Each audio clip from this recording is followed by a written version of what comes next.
Alright, good afternoon. Today we are putting in the new poly bushings for the front sway bar, and we'll put the sway bar in as well.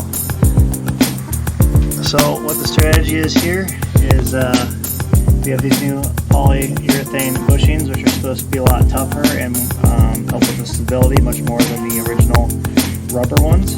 We're going to put a little bit of grease in the opening here.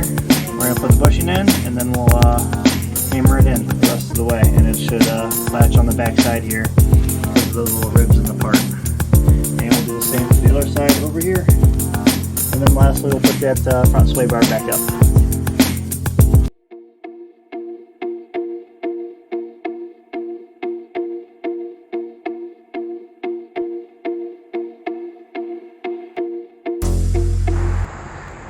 Alright, so next we have our sway bar going back in.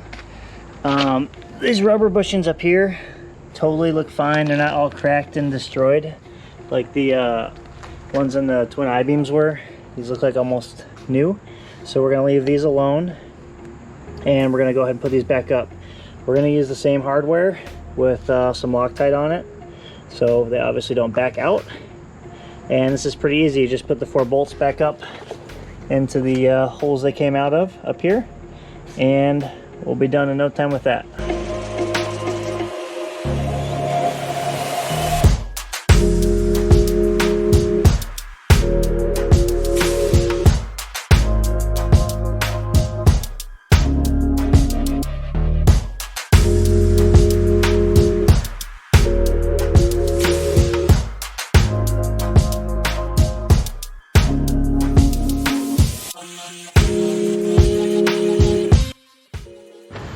And that's really all there is to putting the sway bar back in.